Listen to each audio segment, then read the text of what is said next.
এখানে কি আছে my friend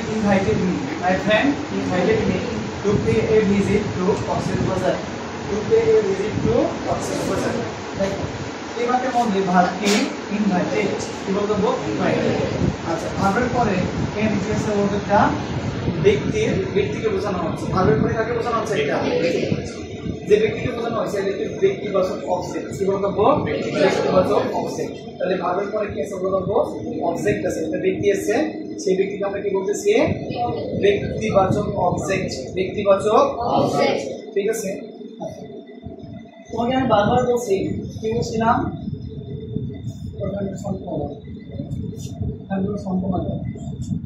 টু এর পরে যে অংশটা থাকবে সেটা আমরা কি চিন্তা করবো টু এর পরে যে অংশটা থাকবে সেটা কি হিসেবে চিন্তা করবো কি হিসেবে চিন্তা করবো এক্সটেনশন হিসেবে চিন্তা করবো এক্সটেনশন তাহলে টু এর পরে অংশ আমি রেখে দিলাম ঠিক আছে রেখে দিয়ে দেখো এখানে কি আছে মাই ফ্রেন্ড ইনভাইটেড মি যেহেতু আমাকে কি করতে বলছে প্যাসিভ করতে বলছে আমার কি করতে হবে টেন্সের স্ট্রাকচার নির্ণয় করতে হবে প্রথমে কি আছে সাবজেক্ট মাই ফ্রেন্ডের অংশগুলো কি সাবজেক্ট তারপর কি আছে V2 তারপর কি আছে বলবো অবজেক্ট তাহলে subject plus V2 plus object V2 যদি থাকে তাহলে সেটা হবে অবশ্যই পাস্ট ইনডিফিনিট যদি অ্যাক্টিভ ভয়েসটা পাস্ট ইনডিফিনিটে হয় তাহলে প্যাসিভ করার সময় অক্সিলারি হিসেবে কি বসবে was অথবা while কি বলবে ঠিক আছে এটা আমার কিসের গঠন গেল অ্যাক্টিভের গঠন আর প্যাসিভের গঠনটা কি প্যাসিভের গঠনটা হচ্ছে কি হবে বলতো প্রথমে হবে অবজেক্ট অবজেক্টিভ ফর্ম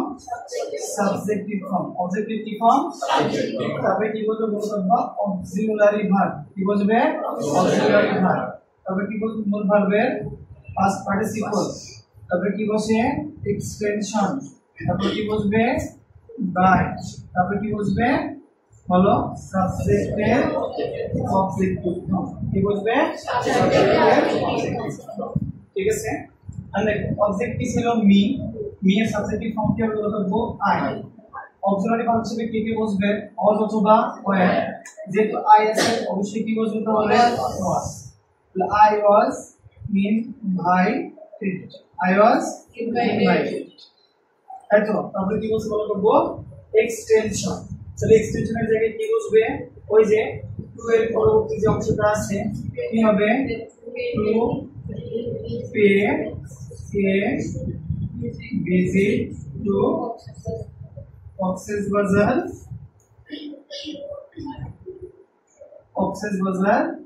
তারপরে কি বসবে বাই কি হবে বাই খেয়াল করে দেখবো আমাদের কি করতে হয় কোন বাক্য যদি অ্যাক্টিভে থাকে অ্যাক্টিভ থেকে প্যাসিভে যাওয়ার সময় প্রথমে আমরা টেন্সের গঠন নির্ণয় করব কি করব টেন্সের গঠন নির্ণয় করে দেখব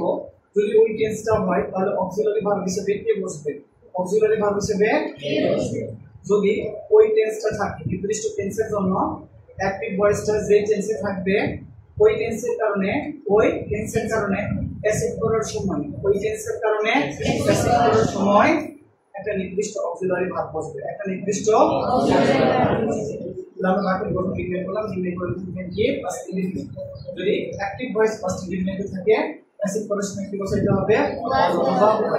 একটা প্যাসিভ ভয়েসের স্ট্রাকচার কেমন subject objective subjective form auxiliary verb V3 extension by subjective objective form তাহলে অবজেক্ট কোথায় ছিল এই যে ভার্বের ঠিক পরে একটা ব্যক্তিবাচক শব্দ ছিল যেটাকে কি বলা হবে অবজেক্ট তাহলে কি ছিল মি এর অবজেক্ট মি ছিল অবজেক্ট এটা সাবজেক্টিভ ফর্ম আই এর পরে কি বলবো অক্সিলারি ভার্ব হিসেবে was V3 কি হবে ইনভাইটেড তারপরে কি এক্সটেনশন তারপরে কি হবে বলবো বাই পরে কি সাবজেক্ট কোনটা ভার্বের আগে যেটা থাকবে সেটাই হবে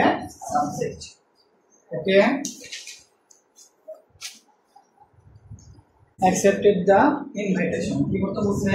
নেগেটিভ আমাকে যদি নেগেটিভ করতে বলে আমার কি করতে হয় নেগেটিভ করতে বললে আমার কি করতে হবে ওই বাক্যের মধ্যে কোনো স্পেশাল ওয়ার্ড আছে কিনা এটা খুঁজতে হবে এই বাক্যের মধ্যে কি কোনো স্পেশাল ওয়ার্ড আছে স্পেশাল ওয়ার্ড কি অনলি মাস্ট তাহলে কি ওয়ার্ড বলবো স্পেশাল ওয়ার্ড এভরিবডি এগুলো কি ওয়ার্ড বলবো এই বাক্যের মধ্যে কি কোনো স্পেশাল ওয়ার্ড আছে এই বাক্যের মধ্যে কোনো স্পেশাল ওয়ার্ড তাহলে আমার কি করতে হবে বাক্যের গঠনটা দেখতে বাক্যের গঠনটা দেখতে তাহলে এখানে কি আছে বলতো V2 আছে কি আছে V2 এখানে কি কোনো অক্সিলারি ভার্ব আছে এখানে কোনো অক্সিলারি ভার্ব নাই এখানে কোনো অক্সিলারি ভার্ব নাই তাহলে প্রথমে দেখো স্পেশাল ওয়ার্ড আছে কিনা তারপর দেখো অক্সিলারি ভার্ব আছে কি নাই এখানে কোনো স্পেশাল ওয়ার্ড নাই এখানে কোনো অক্সিলারি ভার্ব নাই এখানে শুধুমাত্র কি আছে বলতো মেইন ভার্ব আছে মেইন ভার্ব কি ভার্ব আছে পাস্ট টেন্স কি ভার্ব আছে এগুলো আমরা নেগেটিভ করতে তাহলে কি হবে বলতো ডিড নট কি হবে ঠিক আছে বন্ধু ডিড নট এবং এই বাক্যের মধ্যে যেটা পজিটিভ ওয়ার্ড সেই পজিটিভ ওয়ার্ডের নাম কি বা অ্যাফার্মেটিভ ওয়ার্ডের নামই হচ্ছে অ্যাকসেপ্টেড কি বলতো অ্যাকসেপ্টেড তাহলে আমরা বলছি না প্রথমে কি করতে হবে আমরা প্রদত্ত বাক্যটিকে যদি অ্যাফার্মেটিভ থেকে নেগেটিভ করি তাহলে নেগেটিভ করতে হবে এবং এবং কি করতে হবে পজিটিভ ওয়ার্ডের মানে অ্যাফার্মেটিভ ওয়ার্ডের কি লিখে লাগবে অপোজিট বা অপোজিট ওয়ার্ড অথবা অ্যান্টোনিম অপোজিট ওয়ার্ড অথবা অ্যান্টোনিম তাহলে এই বাক্যের মধ্যে অ্যাফার্মেটিভ শব্দটি অ্যাকসেপ্টেড তাহলে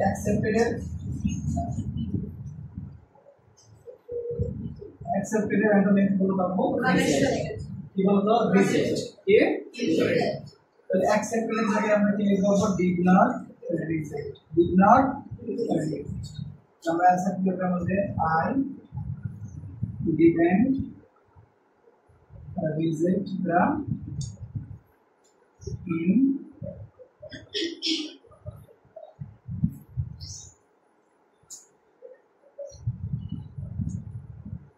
I did not reject the invitation. I did not reject the invite.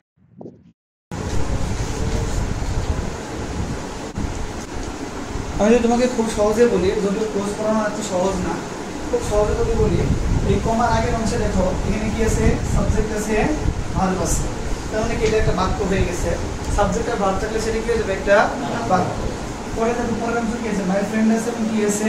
Received আছে তাহলে এখানে কি আছে সাবজেক্ট আছে এবং ভার্ব আছে তো এটা কি একটা বাক্য এখানে কয়টা বাক্য আছে দুইটা বাক্য আছে দুইটা বাক্যের মধ্যে যে বাক্যের সাথে এই ধরনের ওয়ার্ড থাকবে when if তারপরে do এই ধরনের যে ওয়ার্ডগুলো আছে যে বাক্যের সাথে যুক্ত থাকবে সেটাকে বলবো আমরা সাবঅর্ডিনেট ক্লজ কি বলবো সাবঅর্ডিনেট ক্লজ আর যে ক্লজের সাথে বা যে অংশের সাথে এই ধরনের কোনো শব্দ থাকবে না সেটাকে বলবো আমরা প্রিন্সিপাল ক্লজ কি বলবো প্রিন্সিপাল ক্লজ তাহলে বললাম যে ধরনের শব্দগুলো কি করছে দুইটা বাক্যের মধ্যে সংযোগ স্থাপন করছে তাহলে যে শব্দগুলো দুইটা বাক্যের মধ্যে সংযোগ স্থাপন করে সেগুলোকে বলা হবে কনজাংশন কি বলা হবে কনজাংশন কি বলা হবে শব্দ বুঝে গেছে আপনারা আচ্ছা তাহলে এগুলো কি কনজাংশনাল ওয়ার্ড কি কনজাংশনাল ওয়ার্ড ঠিক আছে আমরা তো দেখো এই অংশের সাথে কি আছে আমার when আছে কোন অংশের সাথে আই রিসিভ দিয়ার এই অংশের সাথে কি আছে আমার when আছে তো এরকম close subordinate clause my friend receive me cordially এই অংশের সাথে কোনো ক্লোজ নাই আর এই ক্লোজের সাথে কোনো কনজাংশনাল ওয়ার্ড নাই সেটাকে বলবো আমরা প্রিন্সিপাল ক্লোজ কি বলবো প্রিন্সিপাল ক্লোজ তাহলে আমি যখন নেগেটিভ করব তখন কোন ক্লোজের নেগেটিভ করব নাকি ইন্টারোগেটিভ কোন ক্লোজের ইন্টারোগেটিভ করব প্রশ্ন এটা না সাবঅর্ডিনেট ক্লোজে করব নাকি প্রিন্সিপাল ক্লোজে করব আমি অবশ্যই প্রিন্সিপাল ক্লোজের ইন্টারোগেটিভ করব ঠিক আছে আর সাবঅর্ডিনেট ক্লোজ যেটা ছিল এটাকে আমরা ওইভাবে লিখে দেব তো কি আছে my friend receive me cordially তাহলে এখানে কি আছে বলতে দেব V2 আছে না কি V2 তাহলে কি লিখব এটাকে ডিডন্ট রিসিভ আর কি বলবো ডিড নট রিসিভ কি বলবো কথা কি বুঝা গেছে আচ্ছা তাহলে আমরা এখানে কি আসবে ওই অংশটুকু শুধুমাত্র সামনে নিয়ে আসবে তাই না did not my friend receive me cordially when I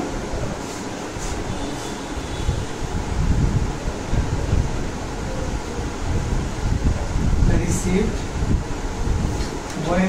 reached তো বিচ হবে না বিচ হবে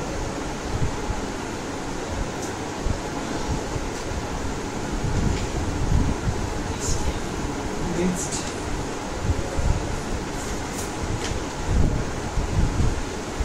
when I reached India পরে কি বুঝতে পারছি অবশ্যই কি দিতে হবে আমাকে প্রশ্ন করতে চলো দেখো আমাদের এই বাক্য যেটা ছিল এটা একটা কমপ্লেক্স সেন্টেন্স কি সেন্টেন্স কমপ্লেক্স কি সেন্টেন্স কমপ্লেক্স এই কমপ্লেক্স সেন্টেন্সের মধ্যে কয়টা ক্লজ আছে দুইটা ক্লজ আছে একটা প্রিন্সিপাল ক্লজ একটা সাবঅর্ডিনেট ক্লজ when যুক্ত অংশটাকে বলবো আমরা সাবঅর্ডিনেট ক্লজ এবং when ছাড়া যে অংশটা আছে সেটাকে বলবো আমরা প্রিন্সিপাল ক্লজ তাহলে আমি কোন অংশে তিনটা ডিলিট করব প্রিন্সিপাল অংশে তাহলে প্রিন্সিপাল অংশে কি আছে my friend received me cordially my friend received me cordially my friend received me cordially তাহলে কি আছে এখানে রিসিভড আছে রিসিভ কে পাস্ট ফর্ম কে পাস্ট ফর্ম তাহলে আমরা কি লিখব তার জন্য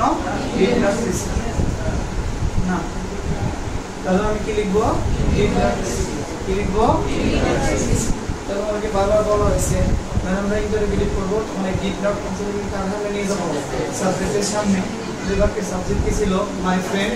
did not my friend receive me cordially তারপরে যে প্রথম অংশ ছিল when I reached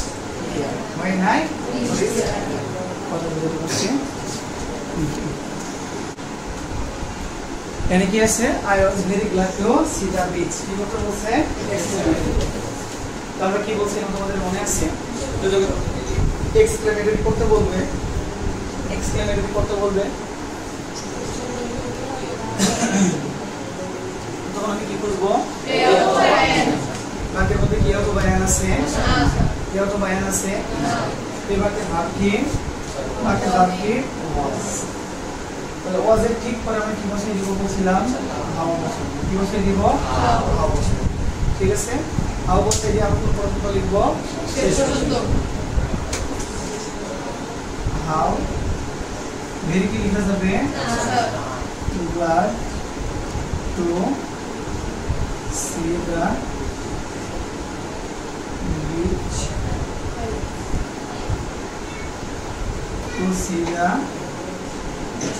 beach I was যখন শেষ হয়ে যাবে শেষের পর আমরা কি করব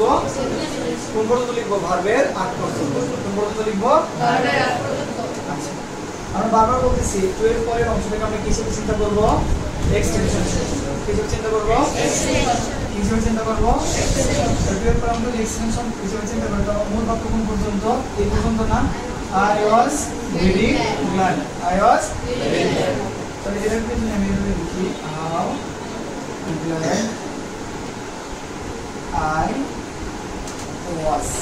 how glad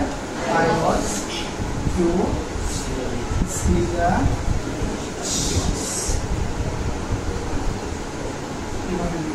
ঠিক আছে হ্যাঁ বাবা দুটো লিখলেই হবে এখানে আছে it was one of the most memorable journeys in my life তুমি খেয়াল করে দেখেন আমরা এখানে কি আছে one of the plus superlative one of the plus superlative তো বারবার বলছিলাম one of যদি থাকে কি থাকে one of the যদি থাকে তাহলে যদি আমাদের পজিটিভ করতে হয় তাহলে কি হবে very আর যদি কম্পারেটিভ করতে হয় then most তারপর আমরা কি লিখব আমরা প্রথমে কি লিখব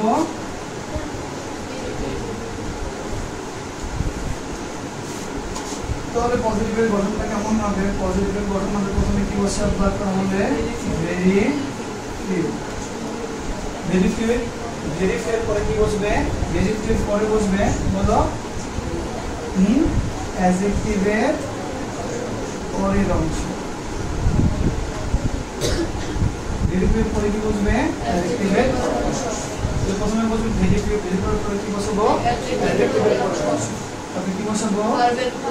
ভার্ব তারপরে কি বসাবো তারপরে কি হবে as adjective